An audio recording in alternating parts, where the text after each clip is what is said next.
اللہم صلی علی محمد وآل محمد۔ مجلس آزاد اعلان دوبارہ بروز بدھ 6 تاریخ ایسے مقام تے بارگاہ وچ صفحہ اعزا ہوئے گی تے 8 بجے صفحہ اعزا شروع ہو جائے گی۔ التماس ہے کہ کوشش کرو کہ مومنین جڑا نا ٹائم نال صفحہ اعزا تے پہنچو اور مجلس میں شامل ہو کے اشنودیہ سیدہ زہرا حاصل کرو۔ اس تو پہلے کہ حاجی صاحب کو بلایا جائے، انہوں نے بلا سے گھر کو سجا لے تو آ بھی سکتے ہیں، بلا سے گھر کو سجا لیں تو آ بھی سکتے ہیں، دلوں کو کعبہ بنا لیں تو آ بھی سکتے ہیں۔ ابھی تو صرف زبان سے ہے التجائے ظہور، ابھی تو صرف زبان سے ہے التجائے ظہور، جو ان کو دل سے بلاؤ تو آ بھی سکتے ہیں۔ صلوات جناب سرکار امام زمانہ دی ذات بواز بلند صلوات۔ اللہم صلی علی محمد وآل محمد۔ ملتمساں حاجی محمد بوٹا ادری صاحب سے آئیں اور فضائل محمد وآل محمد۔ نعرہ تکبیر، نعرہ تکبیر، نعرہ رسالت، نعرہ رسالت، یک زبان کل ایمان، نعرہ حیدری، حیدری۔ بر محمد وآل محمد صلوات۔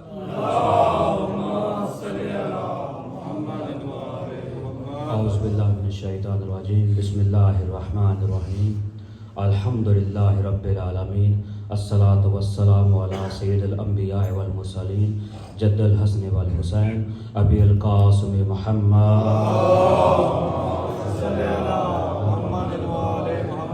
وآل الطیبین الطاہرین المظلومین۔ بسم اللہ الرحمن الرحیم۔ قال اللہ تبارک و تعالی فی قرآنہ المجید، بسم اللہ الرحمن الرحیم، هو الذی انزل السکینۃ علی قلوب المؤمنین لیزدادوا ایمانہم صلوات۔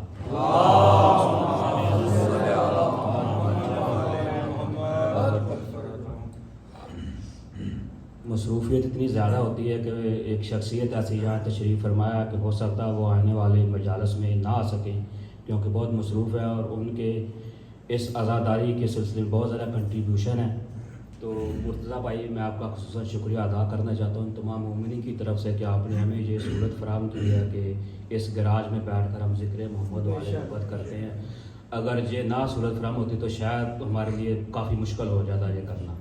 تو اللہ پاک آپ کو اجر عظیم عطا فرمائے، اللہ خوش و خرم رکھے۔ ہم سب دعا کریں کہ اللہ پاک آپ کے رزق میں، آپ کے کاروبار میں برکت عطا فرمائے۔ بہت سے مومنین یہاں پر ایسے ہیں جن کے عزیز و رشتہ دار پاکستان بیمار ہیں، محمد وآل محمد کے صدقے میں اللہ پاک ان سب کو صحت کاملہ و عاجلہ عطا فرمائے، ان سب کی صحت و سلامتی کے لیے بلند تر صلوات۔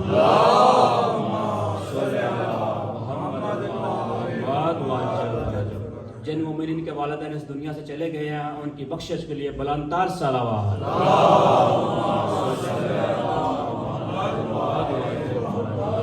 یہاں پر کچھ ایسے مومنین بھی ہیں جو سب قسم کی جن کو مشکلات کی درپیش ہے اور کچھ کی حاجات ہیں محمد وآل محمد کی بارگاہ میں، ان کی قبولیت کے لیے بلند تر صلوات۔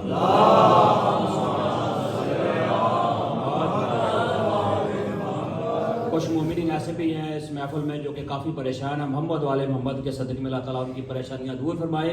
سب کی پریشانیاں دور ہونے کے لیے بلند تر صلوات۔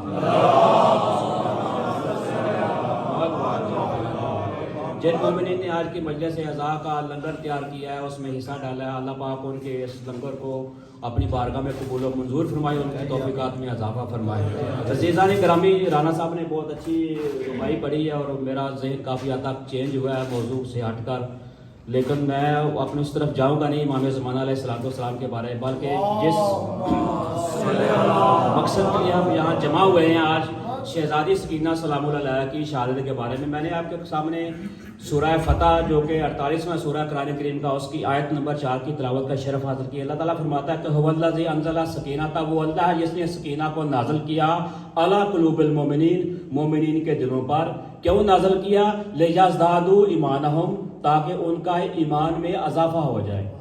اگر قلب محمد پر اللہ تعالیٰ کچھ چیز نازل کرے تو وہ قرآن بنتا ہے، اور مومنین کے قلوب پر جو چیز نازل ہو وہ سکینہ ہوتی ہے. اور سکینہ کا مقصد کیا ہے نازل کرنے کا؟ تاکہ مومنین کے ایمان میں اضافہ ہو. تو جس اللہ رب العزت نے سکینہ امام حسین پر نازل کی ہو، امام حسین کو اللہ کی ذات ہی بہتر جانتی ہے کہ اس سے کیا فوائد حاصل ہوئے ہوں گے.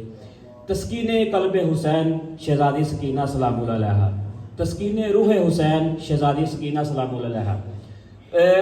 آپ سب نے سنا ہوگا کہ ایک بہت مشہور قرآن کریم کی آیت ہے جس کا ترجمہ یہ ہے کہ اللہ تعالیٰ کے ذکر میں مومنین کے لیے، مومنین کے دلوں کو اطمینان ہے، مومنین کے دلوں کو سکون ملتا ہے. تو مولا حسین تو دن رات ذکر الہی کرتے ہیں.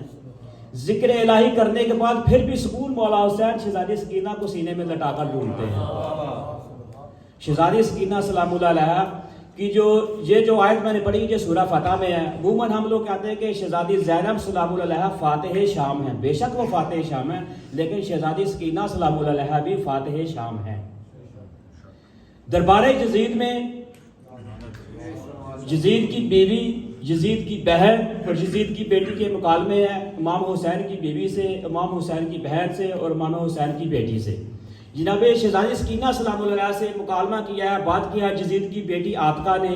یہ جو عاتقہ ہے یہ خود ملعونہ ہے، ملعونہ کی بیٹی ہے، اور اس کے 11 بیٹے ملعون جو بعد میں خلیفہ بنے تھے اس عاتقہ کے. اس نے بی بی سکینہ سلام اللہ علیہ سے مکالمہ کرتا ہے. وہ پوچھتی ہے کہ آپ میں سے سکینہ کون ہے؟ تو شہزادی فرماتی ہے کہ میں سکینہ ہوں. بیٹی پوچھتی ہے، شہزادی پوچھتی ہے کہ آپ کون ہو؟ تو وہ کہتی ہے میں عاتقہ ابن یزید ہوں جو کہ بہت شرف والا ہے، بہت عزت والا ہے. تو شہزادی اس کو جھڑک دیتی ہے، خاموش، تم لوگ کیسے ہم جیسے ہو سکتے ہو؟